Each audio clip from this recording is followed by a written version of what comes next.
بسم الله الرحمن الرحيم.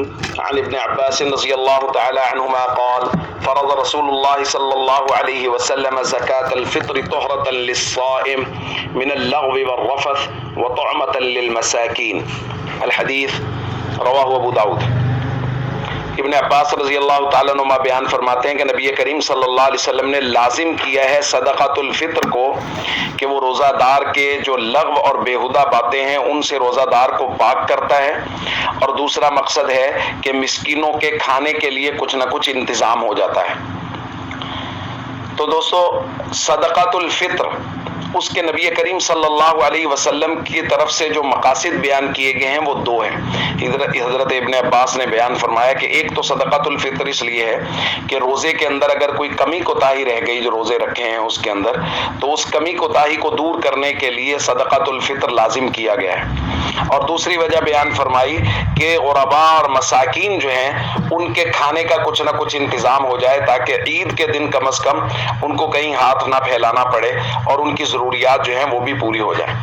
اور اس کے بعد مسئلہ بیان فرمایا ابن عباس رضی اللہ تعالیٰ عنہ نے کہ من اداها قبل الصلاۃ فہی زکاۃ مقبولہ، اگر کوئی آدمی عید کی نماز پڑھنے سے پہلے اس کو ادا کر دے گا تو یہ مقبول صدقہ ہوگا، یعنی اس کا ثواب اور اجر بہت زیادہ ہوگا۔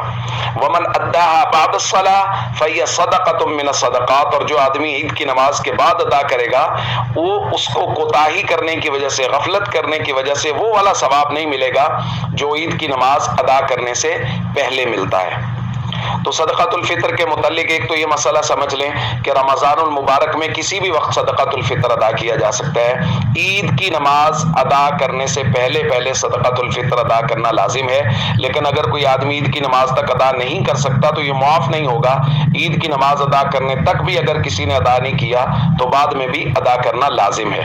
محبت کے ساتھ صدقۃ الفطر ضرور ادا کریں کیونکہ یہ ہمارے ذمہ لازم ہے، اور رمضان المبارک میں یقیناً بہت ساری کوتاہیاں روزے کی حالت میں رہ جاتی ہیں، ان کوتاہیوں سے اللہ رب العزت پاک فرما دیتے ہیں صدقۃ الفطر ادا کرنے سے، اس لیے محبت کے ساتھ صدقۃ الفطر ادا کیا جائے۔